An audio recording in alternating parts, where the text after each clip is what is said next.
This I put last just because I didn't know where else to put it. This is, you heard the concept of root paths? I know Jim Urban talks about it all the time, uses them. I don't know how widespread it is. Anybody here heard of or used these root paths, which are basically escape routes under pavements? Concept is, you got tree pits here, and if you make these little, through the compacted soil, you dig a little trench. Jim likes to use the vertical Inca mats, I think they call them, little drainage kind of deals, and fill these narrow trenches with a decent soil so that the roots have an opportunity to find those, grow under the pavement, and escape to a more open space, okay? The concept has merit. Jim Urban's not the first one I've heard it from. Scientist colleague of mine in Sweden actually was working with that a while back, and I never did hear what happened to it, so I'm not sure if it was ever successful or not. But I got to thinking one day that the difficulty with it, because you got a little tree pit, roots here, if you got a root ball, on average, the roots are going to extend out about 18 inches the first year and every year after, okay? So if it's a small tree pit, you might have 1 year growth in the tree pit before it starts running into trouble. Okay, then the tree has got to find these paths. And the chances that a root is going directly at one of those and out is, I'm not sure. And so if maybe it has to wind around a little bit and find it. And then if it does find it, depending on the width of the pavement, if the roots grow 18 inches a year, so a 5-foot sidewalk, it's going to take 3 years to get under it, let alone a 10-foot or a 15-foot wide pavement. So by the time the tree actually gets out and escapes out into the open space, I'm not sure if the tree is still going to be very healthy. So I mean, there's so many things in life that are scale, and if you start thinking about the scale, you might have to think carefully on some projects as to whether this could actually work and allow the tree to take advantage of it before it was stressed out for so long that it wouldn't. And I wasn't thinking about that when we had that diagram drawn up, but that's kind of a perfect diagram of will it ever get under and out in order to do that. And then the root barrier concept. Everybody knows about root barriers. I don't know. I know you know of them. I know you see them advertised. I know you see them used. But, it's to prevent things like that. But that's really, in my mind, goes back to the more space, But anyway, and I throw this one in for fun because way back 25 years ago, I saw this advertisement for a root barrier. And because, well, first of all, we shouldn't really be whacking off big roots by the edge of a sidewalk like that tree in the first place. But maybe we know better 25 years later, maybe we don't. But they were claiming that if you didn't put a root barrier in there, these roots would grow back across the opening and then graft with the old root that you cut with and reestablish itself. I actually wrote them a letter because we had letters in those days.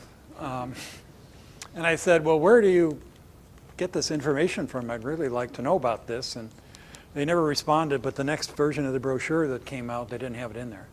But anyway, in the same brochure, they were saying that, well, if you hit the root hit the barrier, it was going to go down, and they often go down. Some of them even have ribs on them to direct them down rather than sideways.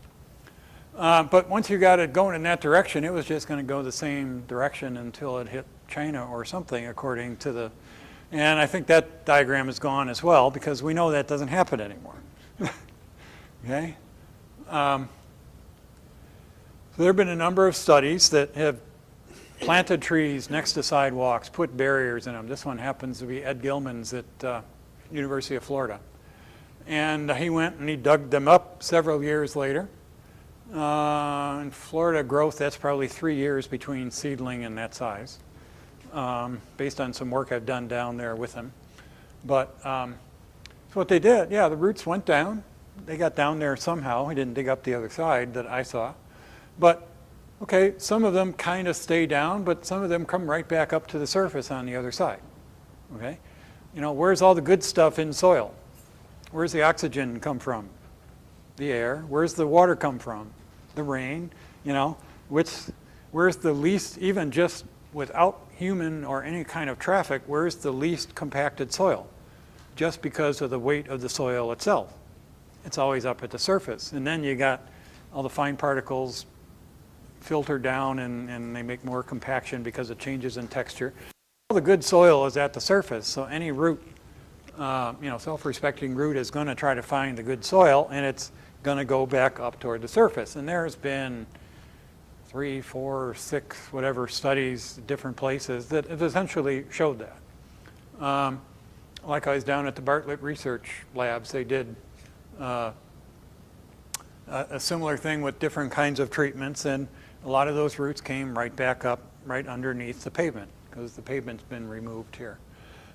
So are barriers no good? Well, no, they actually serve a purpose. What typically, I may be showing the extremes in the pictures, but they do come back up. But typically, as far as I can tell from the data, you get 1 meter or 1.5 meters on average before they get right back up to where they would have been. So if you're trying to get roots under a 5 feet wide sidewalk, you might buy yourself the space to put the sidewalk in without the thing lifting the tree up, or the tree lifting the pavement up. But don't expect them to stay down there forever. And there's some other, I don't have any pictures of them, but there's some other strategies that actually have proved fairly useful. And one of them is just putting a layer of gravel underneath the concrete, because the roots don't really like to grow in just gravel. I'm not talking about structural soil with all the soil in it, just plain old, and not the sort of crusher run kind of gravel, just plain old gravel where there's lots of air spaces in between. And that's proven to be reasonably effective in keeping the roots down a little lower so that they're not right up above, or right underneath. Bartlett, I don't know where they got the idea from, maybe it's out there besides, but they actually put a layer of styrofoam under the pavement. So the roots got underneath the styrofoam, but then as they were expanded, they just crushed the styrofoam instead of lifting the pavement. Okay? Well, there's the more space thing again, but that comes up over and over again. And there are certain trees that are just prone to having large and shallow roots. I'm not sure if red maple lifts many sidewalks. It's got massive numbers of shallow roots, but they're all relatively small, and I'm not sure that would do it. But you get one large root, and certainly it would. So species selection might be something else. And actually, do I have time? Yeah, I probably have time to tell my interesting story. As I recall, sweet gum is one of the trees that is notorious, I think in California. It's notorious for lifting pavements up. Well, when they put the tree this far from the sidewalk as well. But I was in Mexico City one time with the botanist down there, and he was really wanting to get the tree that was outside, I can't say his front yard, outside of his front door, because his front door is about 4 feet from the street. And he wanted it replaced with a sweet gum so it would stop lifting the pavement, like this tree that was doing. And so I said, well, what do you mean? In California, they say sweet gums are notorious for lifting the pavement up. And then we got to talking, him being a botanist. Apparently the sweet gum that they have, I think it's the same species, but it comes out of the cloud forest of the mountains of Mexico, as opposed to, I think our sweet gum may come out of the floodplains somewhere. So the whole different ecotype may give it a whole different character to the root system. So the ones in Mexico don't lift the pavement up very much.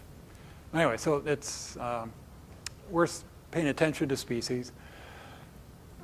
This is Mike Arnold in Texas, and I know Texas is hotter than we are, but he definitely showed that the kind of pavement you use can affect root growth.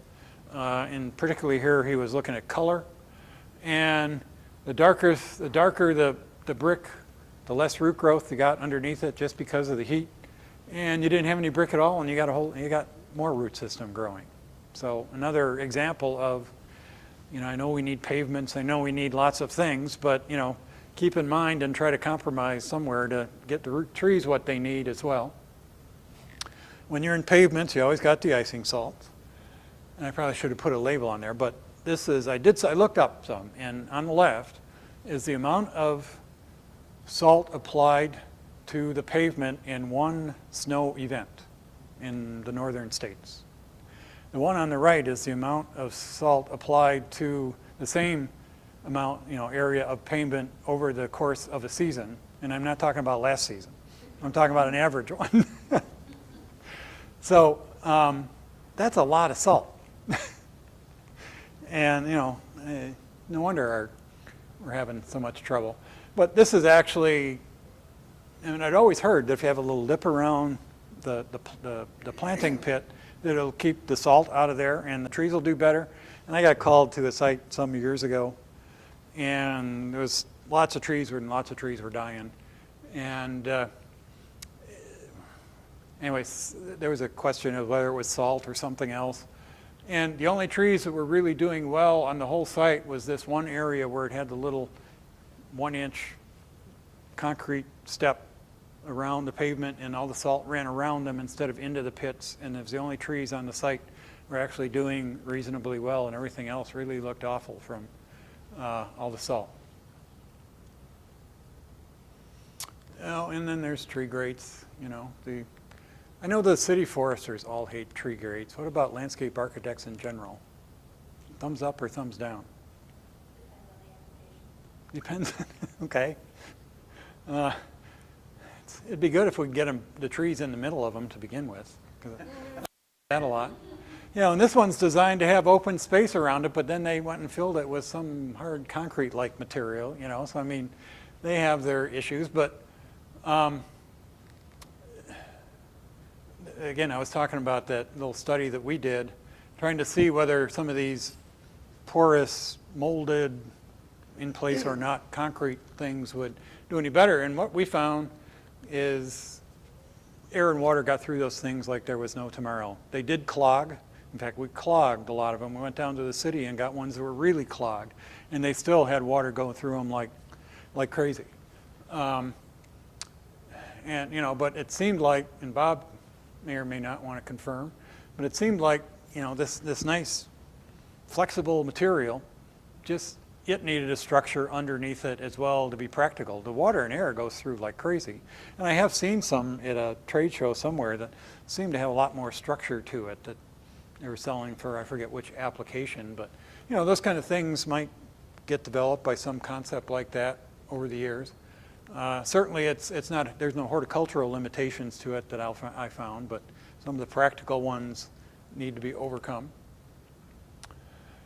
So just one more reminder that a tree can only get as big as its root system.